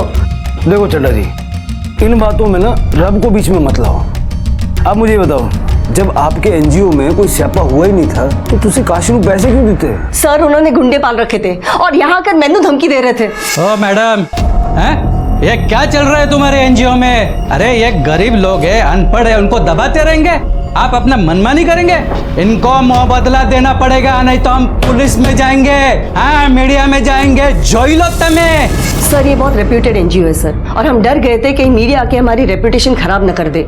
अगर ऐसा होता तो हमारे सारे एड्स आने बंद हो जाते। हमें बेकार का सयापन नहीं चाहिए था सर। आप तो जानते हो जब कोई गरीब की बात आती है तो लोग तो उन्हें ही सही समझते हैं। सो मैंने भी पैसे देकर मामला रफा दफा कर दिया। आप तो मेरी गल समझ सकते हो ना सर? बिल्कुल बिल्कुल, मैं तो समझ गया जी। आप मुझे ये बताओ कि तुसी रानी नू हर साल पैसे देने का वादा किया सी, फिर आप अपनी बात से क्यों पलट गए? नहीं सर, पैसे देने का वादा तो एक ही बार किया था। पिछली बार तो वो अपनी बच्ची की बीमारी का कारण बताकर हमसे पैसे ऐड के लेकर चली गई। हमें पता था कि वो हमें उल्लू बना रही है, पर मैंने भी तरस आ गया, इसी वजह से मैंने उसे पैसे दे दिए। फिर क्या सर, वो फिर से धमक गई 2 महीने पहले। हमने इस बारी तो साफ मना ही कर दिया था उसे। फिर कहने लगी मुझे पैसे नहीं चाहिए जी, रानी और सुखी के तुम्हारे एनजीओ में रख दो। मैंने तो साफ साफ मना कर दिया। पिछली बार इतने फंस गए थे हम उसकी बच्ची के कारण, इस बार नहीं फंसना हमें। आप मुझे सिर्फ एक गल दस दो सर, अगर उसकी बच्ची का इस एनजीओ में रेप हुआ होता तो वो माँ अपनी बच्ची को फिर से यहाँ लेके क्यों आती? सर, डेट ऑफ बर्थ के अनुसार रानी 1 महीने की प्रेग्नेंट होनी चाहिए थी जब वो यहाँ थी। लेकिन ये लोग कुछ ना कुछ तो छुपा रहे हैं। अगर इनके पास पक्के सबूत थे कि रानी एनजीओ में आके प्रेग्नेंट नहीं हुई, फिर ये पैसा देने के लिए राजी क्यों हो गए? सर, हो सकता है डर के मारे दे दिया हो। औरत तुम्हें लगता है कि ऐसे आसानी से डर जाएगी और पैसा दे देगी? रानी जितना टाइम इस एनजीओ में थी, पता करो उस दौरान कुछ हुआ था। सर, लेकिन सवाल ये है कि काशी उसे फिर से यही क्यों ले आई? मैंने सोचा इतना बड़ा कांड हो गया एनजीओ में, मैं अब बूढ़ी हो गई हूँ साहब, मेरी जिंदगी का कुछ भी भरोसा नहीं। रानी का 4 बार बच्चा गिरवाया मैंने। 4 बार? क्या करती मैं साहब, ऐसे बार बार बच्चा गिरवाती तो वो मर नहीं जाती साहब, इसलिए मैंने सोचा एनजीओ वालों के पास वो ठीक रहेगी। ये बच्चा कहाँ गिरवाया? मेरी ननंद है साहब, उमा, वो दाहिमा का काम करती है, उसने सबकी वजह। तुमने रानी का अबॉर्शन किया था? हो सर। कहाँ फेंके थे घर? मैंने फेंका नहीं सर, उसे दफना दिया है। कहाँ? साहब, मैंने इधर ही दफनाया था। भोसले सर, मैं खुदाई करो। सपड़ लगा। पटेल, बस्ती के जितने भी आवारा लड़के हैं सबका डीएनए सैंपल कलेक्ट करो और उस फीटस के डीएनए से मिला के देखो। जिसने रानी के साथ रेप किया होगा अब उसकी खैर नहीं। पुलिस के हाथ अबॉर्ट किया हुआ गर्भ लग चुका था और उन्हें ऐसा लग रहा था कि डीएनए टेस्ट के माध्यम से वो उन लोगों को सजा दिलाने में कामयाब हो पाएंगे जिन्होंने रानी की मानसिक स्थिति का फायदा उठाकर उसके साथ रेप किया था। लेकिन ये उतना आसान भी नहीं था। बहू क्या करें सर? सर, सनी को उठाए तो बस्ती के कुछ लड़के भाग गए। भाग कर जाएंगे कहाँ? पकड़ के लाओ एक एक को यहाँ। जैसे ही बस्ती के लड़कों को पता चला कि पुलिस डीएनए टेस्ट का सहारा ले रही है, उन्होंने बस्ती छोड़कर भागना शुरू कर दिया। लेकिन पुलिस ने भी हार नहीं मानी और उन सारे लड़कों को उठाकर लेकर आई। पुलिस रानी के हत्यारे के साथ साथ उन सबको सजा दिलवाना चाहती थी जिन्होंने कभी भी रानी के साथ बलात्कार किया था। एकदम खरा बोलायचा। तू रानी के साथ रेप करता था ना, इसलिए तूने उसे मारा? हाँ साहब, मैं सच बोल रहा हूँ साहब, मेरे को कुछ नहीं पता साहब। वो गरीब मेरे बाइक के पीछे पीछे भागती थी तो मैं कभी कभी उसको घुमाता था साहब। बहुत तरस आता था मेरे को रानी पे। लेकिन तेरे हाथ पैर तोड़ दे में हमको तरस नहीं आएगा, समझा? कदम, इसको लेके जाओ, इसका डीएनए भी मिलाओ। साहब मैं कुछ नहीं किया साहब। पटेल, बहुत रोड पे बाइक उड़ाता ही है। सीसीटीवी फुटेज और इसका मोबाइल लोकेशन दोनों चेक करो। Okay sir. अरे रानी कब से रो रही है वो, उसको दूध पिला ना। मेरे को भूख लगी, तू पहले मेरे को खाना देना। उसको पहले दूध पिला, बेटी है वो तेरी। वो मेरी बेटी है तो मैं भी तो तेरी बेटी है ना। मेरे को पहले खाना दे तू, चल मेरे को भूख लगी है। चल चल चल चल। काय करू रे बाबा।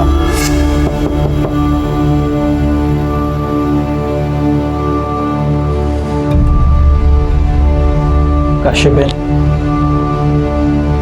वो जानो जो बात करने के लिए ये सही वक्त नहीं है, लेकिन बहुत महीनों से तुम्हारे खोली का भाड़ा थक चुका है बहन। एक तो 15 दिन के अंदर अंदर सारे पैसे चुका दो या तो ये खोली खाली कर दो। अरे नहीं नहीं बहन, हाथ मत छो, आप सोचो। चलो आओ जो।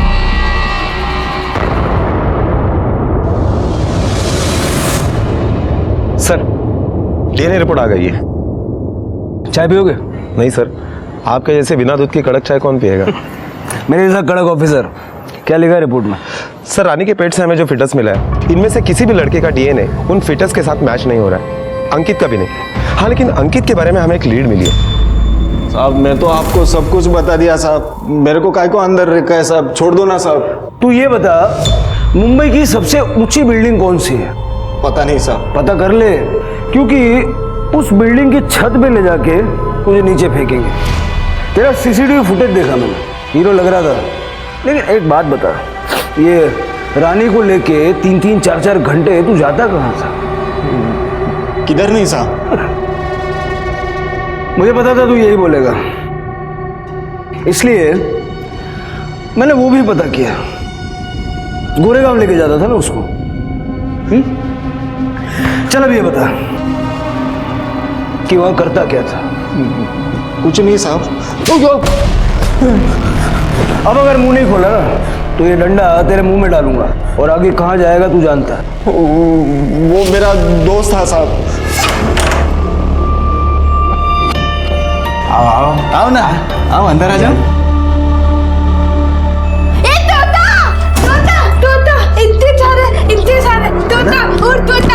देखो कितने सारे तोता। 1 2 3 4 5 6 7। रिया ये किस उठा के लेके आया? क्या हुआ? बहुत मस्त है। बहुत सारे हैं ना, देखो ना। शादी करेगी मुझसे? पायल पहनोगी? ये 1 2 3 ये सब है, अच्छा है ना? हमारे पास ना अंदर बहुत सारे खिलौने, चलो अंदर खेलते हैं। हाँ, बहुत सारे तोते। तो हम सबको उड़ाएंगे। हाँ तो चलो ना। चलो। हाँ, इन सबको लेके उड़ाएंगे हम। साहब मैं और मेरा दोस्त उसके साथ क्या? रेप करते हुए शर्म नहीं आई? बोलते हुए शर्म आ रही है? पकड़ के लाए उसके दोस्त को भी। पकड़। सर, बाकी लड़कों का क्या करें?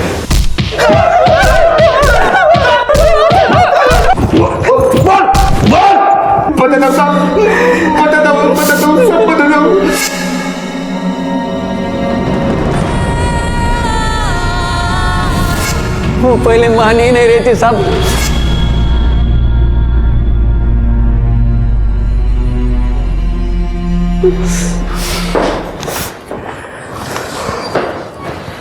सर, और कितना मारेंगे?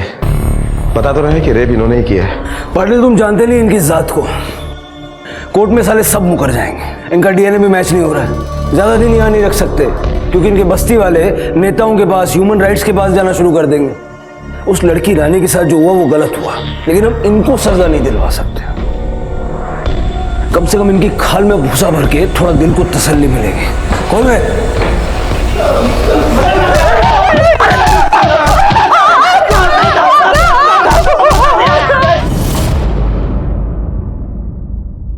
साहब, क्या आपने सबको छोड़ दिया? तू भी खूब होशियार गलत। अगर आप तभी आ जाती जब रानी का रेप हुआ था तो हमें सबूत मिलता, हम कुछ कर पाते। तो कुछ कहने के लिए रानी भी जिंदा नहीं है। सर, खबरी का फोन आया था। उसका कहना है कि 3.5 साल पहले एनजीओ में जब रानी का पंगा चल रहा था, उस वक्त जसप्रीत ने अपने एक कर्मचारी को काम से निकाल दिया था। शंभू नाम है उसका। त्याच्यावर पहिल्यांदा पण बरेच आरोप लागले होते। सर, मैंने नहीं पता आप क्या कह रहे हैं। मेरे पास इतने सारे स्टाफ है। शंभू के बारे में मुझे कुछ नहीं पता। चड्डा जी, आप खुद एक औरत हैं, कम से कम आपको तो एक औरत का दर्द समझना चाहिए। अगर पुलिस यहाँ दोबारा आई है तो बिना सबूत के तो आई नहीं होगी। आप चाहते हैं कि हम सारे गड़े हुए मुर्दे उखाड़े, तो ऐसी वो भी कर सकते हैं। सर, ये बात सच है कि मैंने शंभू को नौकरी से निकाल दिया। जब काशी ने हम पे एलिगेशंस लगाए तो मैंने सिर्फ अपने तसल्ली के वास्ते सीसीटीवी फुटेज देख लिए। I was shocked sir. Shambhu ने ना सिर्फ रानी के साथ गलत किया, बल्कि एनजीओ के कई लड़कियों का गलत फायदा उठाया सर। मैं समझ चुकी थी कि अगर काशी आपके पास आएगी तो आप जरूर सीसीटीवी फुटेजेस मांगेंगे। इस वास्ते मैंने काशी को पैसे देके रफा दफा कर दिया। उसके बाद सीसीटीवी फुटेजेस डिलीट कर दिए और फिर शंभू को नौकरी से निकाल दिया। और जब काशी रानी को लेकर दोबारा यहाँ आई तो आपको डर लगा कि अब तो बात फैल जाएगी, तो तुसी उन्होंने मरवा देता। नहीं सर, सर मैंने ऐसे कुछ नहीं किया, रब्दी सो मैंने उसे नहीं मरवाया सर। सर यकीन कीजिए सर, कुछ नहीं किया। ये शंभू का पता किए, पता करो इस मर्डर में जसप्रीत का क्या इन्वॉल्वमेंट है। वो शंभू को उठाओ।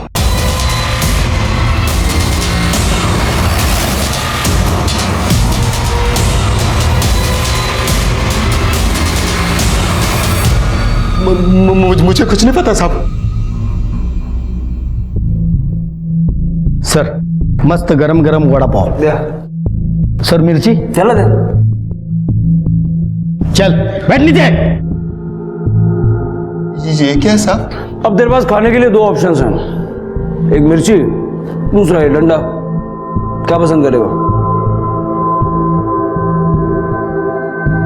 खा।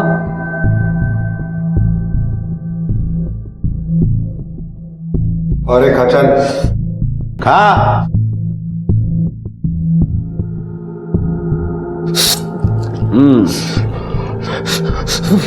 पानी पानी साहब, पानी। मिर्ची खा लिया, अब डंडा खा।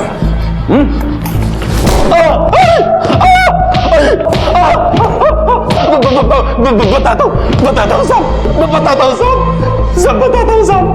हाँ साहब, मैंने गलत किया था उसके साथ।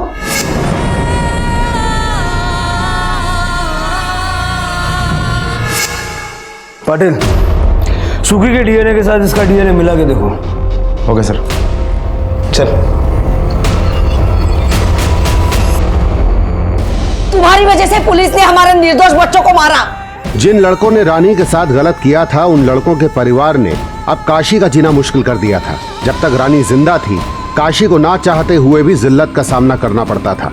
काशी दूसरों की गलती की सजा रानी को दिया करती थी, लेकिन रानी के जाने के बाद भी उसका दर्द कम नहीं हुआ। दूसरी तरफ पुलिस अपनी कार्रवाई तो कर रही थी, लेकिन क्या इन पुराने अनरिपोर्टेड रेप केसेस में पुलिस के हाथ कुछ पुख्ता लगेगा? क्या हुआ पाटिल, बुरी खबर लाया क्या? तुम्ही कसं ओळखलं? बोल। सर सुखी का डीएनए शंभू के डीएनए से मैच नहीं हो रहा है, वो उसका बाप नहीं है। जसप्रीत का कुछ पता चला? सर मैंने सब कुछ पता कर लिया है, वो भी क्लीन लग रही है। एनजीओ में रानी के साथ शंभू ने जबरदस्ती की थी, ये तो उसने बताया, लेकिन उसके बच्चे का बाप वो नहीं है। इसका मतलब रानी पहले से प्रेग्नेंट थी। एनजीओ में जाने से 1 महीने पहले रानी किस किस से मिली थी? किसी से नहीं साहब, मैं तो उसको घर में बंद करके जाती थी।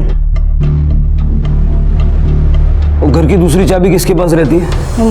घर के मकान मालिक कौशल भाई के पास।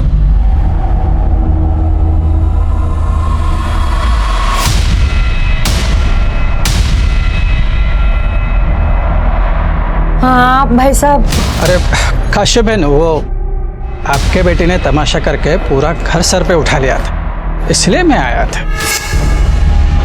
मेरे को अजीब लगा साहब। और आपने कुछ कहा नहीं, वैसे ही उसको घर में बंद करके जाती थी। अगर आपको शक हुआ था तो आपको कौशल से चाबी ले लेनी चाहिए थी। कैसे साहब? मकान मालिक थे, उन्होंने अगर घर से निकाल दिया होता तो मेरी बेटी रानी को लेके कहाँ जाती थी मैंने मेरे मन को झूठी तसल्ली दी साहब कि कौशल भाई ऐसा कुछ नहीं करते होंगे। मैंने उसे मकान खाली करने के लिए कहा ना, इसलिए मुझे फंसा रही है साहब। ऐसा एहसान चुका लिया मेरा साले। माफ करना साहब, लेकिन उसके हर मुश्किल के घड़ी में मैं उसके साथ खड़ा था। बहुत मदद की है उसकी मैंने आज तक, लेकिन वो तो अपने बेटी को भी कमरे में बंद करके चली जाती थी। मोहल्ले वाले भी मुझे ताना मारते थे, रानी तुम्हारे डिग्री जैसी हती साहब, मेरी बेटी जैसी थी साहब। इसलिए कभी कभी मैं उसे चुप कराने के लिए चला जाता था वहाँ, लेकिन फिर भी उसे मुझ पे शक था। उससे पूछो, उसे मुझ पे शक था तो उसे उस वक्त वो कमरे में क्यों बंद करके चली जाती थी? और साहब वो एनजीओ वालों से भी पैसे मैंने निकाल के दिए थे। दिए ताकि आपके ऊपर से शक उनके ऊपर चला जाए। नहीं साहब, मैंने कुछ नहीं किया साहब, मैंने कुछ नहीं किया। वो तो डीएनए टेस्ट के बाद पता चल जाएगा। चल। हाँ?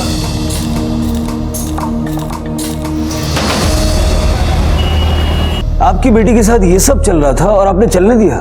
आपको कौशल पे शक था, फिर भी आपने दोबारा रानी को घर में बंद करके बाहर जाना शुरू कर दिया, ये जानते हुए भी कि कौशल फिर से उसका फायदा उठा सकता था। तो मैं क्या करती साहब? मैं काम पर जाती थी, वहाँ गार्ड के पास उसको छोड़ती थी। वहाँ एक दिन तू इसको ऊपर लेके क्यों गया था तू? अरे चाची हम तो पानी चालू करने गए थे। हलकट कहीं का पानी चालू करने के लिए इसको लेके गया तो? हाँ नालायक है। साहब, मेरे बच्चे के कारण मैं दिन ब दिन होती जा रही थी, इसलिए वापस मैंने उसको घर में बंद करना शुरू कर दी। साहब हमने कुछ नहीं किया साहब, हम तो रानी का ख्याल रखते थे। काहे इतना ख्याल रखते थे? रिश्तेदार थी तुम्हारी। साहब गरीब का गरीबी से रिश्ता तो बन ही जाता है। साहब हम गांव से कमाने आए, हम तो काशी चाची और रानी को अपना समझते थे, इसलिए जब काशी चाची काम पर जाती थी तो रानी का ध्यान रखते थे। काशी चाची बता रही थी तुम्हारी, उस दिन रानी को तुम छत पर ले गए थे। काहे भैया? नहीं साहब, हम तो सिर्फ उस दिन पानी छोड़ने गए थे। छत पर सीसीटीवी कैमरा है?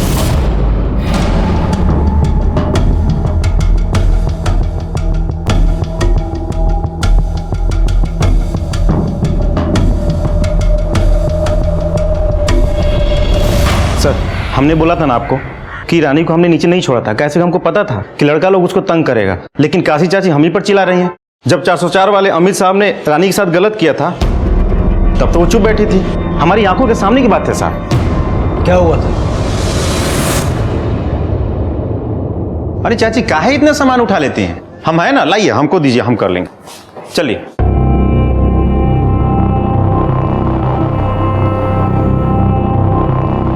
चाची हाँ? साहब ने चाबी भी दिया है क्या आपको? अरे नहीं रे, वो मेम साहब है ना, वो नहाने गई है और साहब तो कंप्यूटर पे बैठे रहते हैं ना, तो मेम साहब बोली तू चाबी लेके जा, उनको तकलीफ नहीं होना चाहिए इसलिए। हाँ हाँ लेके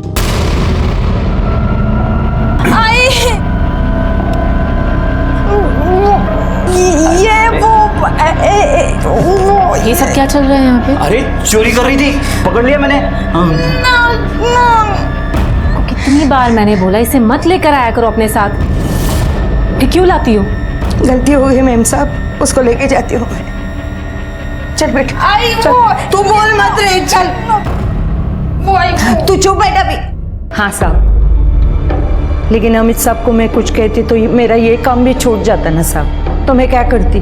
उनके बहुत सारे पैसे उधार थे मेरे सर के ऊपर। मेरी ये बेटी की वजह से मेरे सब काम छूट गए थे साहब, सिर्फ 2 काम मेरे पास बाकी थे। अमित साहब को कुछ बोलती तो ये काम भी छूट जाता था, फिर पैसा कहाँ से आता, मैं घर कैसे चलाती? इसलिए चुप रहना ही अच्छा समझा मैंने साहब। ये बात यहीं पे मैंने खत्म कर दी। Yes sure, thank you.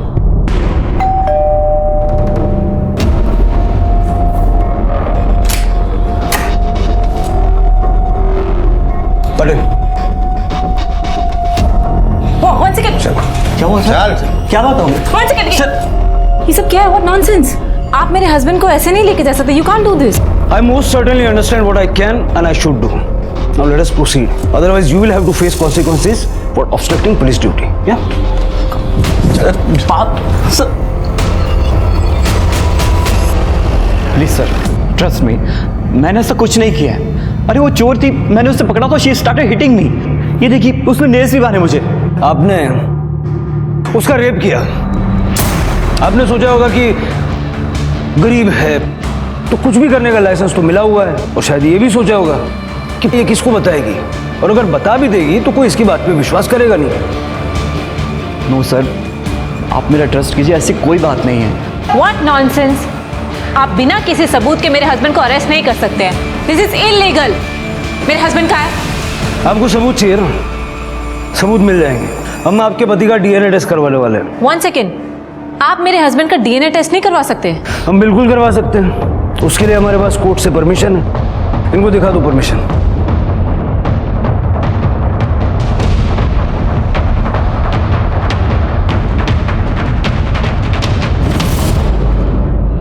Sir Amit और कौशल दोनों का डीएनए रिपोर्ट आ गया है। फिर से बैड न्यूज? नहीं सर, डीएनए मैच हो गया। रानी के पेट में जो फेटस था उसका भी और सुखी का भी।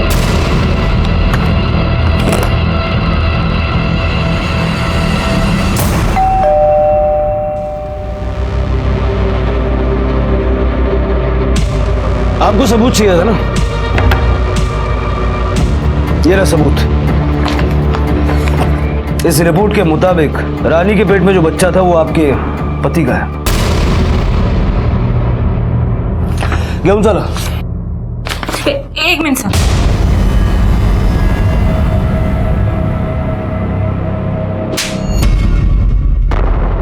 Shame on you. हाँ सर, मैंने उसका रेप किया था। एक बार नहीं, बार बार, जब भी मुझे मौका मिला।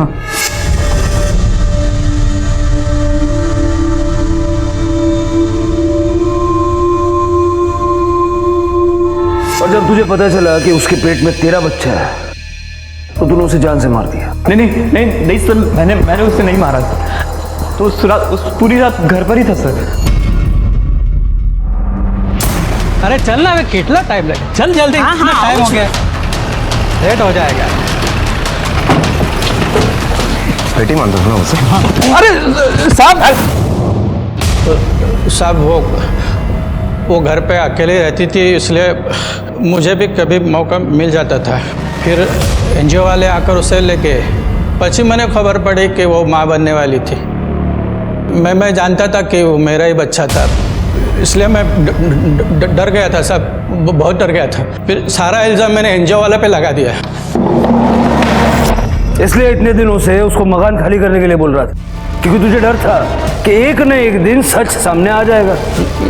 जब वो नहीं मानी तो मुझे पता भी दी थी। ना रे साहब, तो शुरुआत करो जो साहब। तुम्हें मैंने कुछ नहीं किया साहब, मैंने कुछ नहीं किया। उस रात कहाँ था? मेरे घर पे ही था साहब।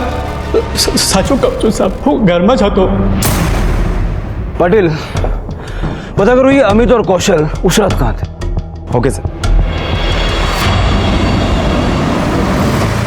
सर, अमित और कौशल इन दोनों के मोबाइल लोकेशन के डिटेल्स आ गए। लोकेशन के अकॉर्डिंग ये दोनों घर पर ही थे। पाटिल, मोबाइल घर पर हो इसका मतलब ये जरूरी तो नहीं कि आदमी भी घर पर हो। अमित की बिल्डिंग में जाके जरा पता करो, उसका सीसीटीवी चेक करो। अगर वो बाहर गया होगा तो हमें पता चलेगा। मुझे सबसे ज्यादा डाउट कौशल पे है, क्योंकि वो रानी के घर के पास रहता था, उसके लिए मुश्किल नहीं था। मैडम, वो घर पर ही थे। हो सकता है आपके सोने के बाद वो निकल गए हो। मैडम, वो लड़की और उसकी माँ हमें सोने दे तब ना। अरे रे काशी बेन, तुम और तुम्हारी बेटी पूरा दिन तो जान खाते हो, कम से कम रात को तो चैन से सोने दो। मुझे पता नहीं आपकी बेटी कहाँ है।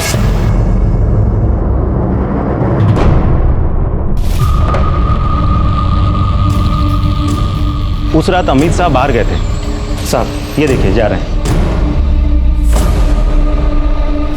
पूरी दुनिया में पुलिस का नाम बहुत बदनाम है।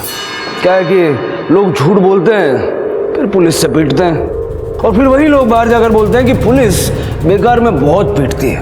अब क्या करें, झूठ बोलेंगे तो पिटेंगे। जैसे तूने झूठ बोला, सीसीटीवी के अकॉर्डिंग तू उस रात सोसाइटी से बाहर गया था।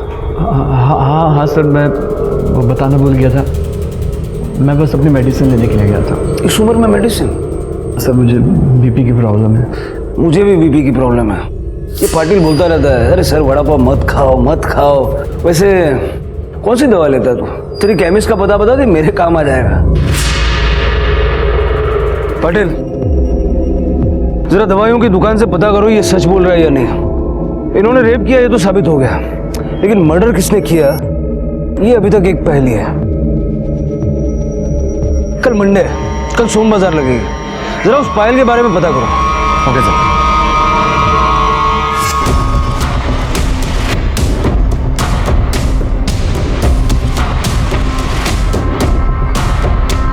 जी साहब, जी साहब। क्या ये पायल तुम्हारी दुकान से खरीदी गई थी? हाँ साहब, एक पागल लड़की आई थी ये पायल लेने। तो क्या रानी अकेली आई थी ये पायल खरीदने के लिए? नहीं साहब, वो तो वापस चले गए थे। बाद में वो लड़का अकेला आया था पायल लेने। क्या नाम था? हाँ, शायद रघु।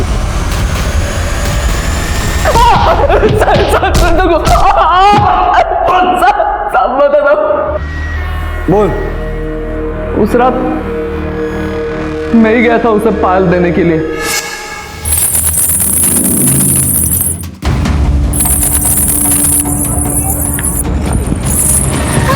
ये मेरे लिए? हाँ, हाँ? पसंद है ना तुझे? पहनाओ। हाँ।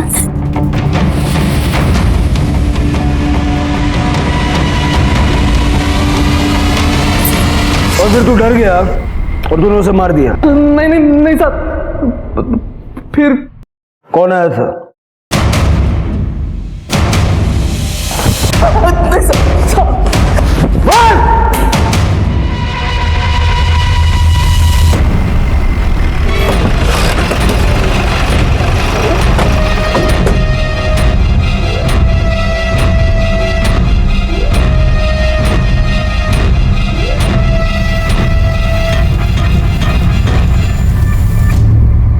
क्यों काशी, पिछले हफ्ते ही घासलेट ले गई थी, इतनी जल्दी क्या जरूरत पड़ गई? हाँ सर, उस रात में ही आई थी। रानी, सुखी, रानी, मैं थक गई थी वो साहब, मैं थक गई थी। मैं थक गई थी। वो कभी भी दिन रात कहीं भी निकल जाती थी, उसको कुछ नहीं समझता था साहब। जिसका फायदा बस्ती के हवारा लड़के उठाते थे। जो मेरे रानी के साथ हुआ वही मेरे सुखी के साथ हुआ। काशी को रानी के कत्ल के लिए गिरफ्तार किया गया और उसका केस कोर्ट में लंबित है। अगर काशी उस वक्त उन लोगों के खिलाफ पुलिस में कंप्लेंट करती तो आज उसकी बेटी रानी जिंदा होती और वो सलाखों के पीछे नहीं होती। सुखी को एक एनजीओ को सौंप दिया गया जहां उसका पालन पोषण अच्छे से हो रहा है। सबूतों की कमी होने की वजह से पुलिस बस्ती के लड़कों को तो सजा नहीं दिलवा पाई, लेकिन शंभू, कौशल, अमित और रघु को रानी के रेप के लिए अरेस्ट किया गया। इंसान अपनी इंसानियत के लिए जाना जाता है, लेकिन जब कभी भी ऐसी कोई घटना सामने आती है, इंसान और जानवर के बीच का फर्क मिटता सा नजर आता है। क्राइम पेट्रोल्स के और भी दिलचस्प कहानी देखने के लिए हमारे चैनल को सब्सक्राइब करें और बेल आइकॉन दबाना न भूलें।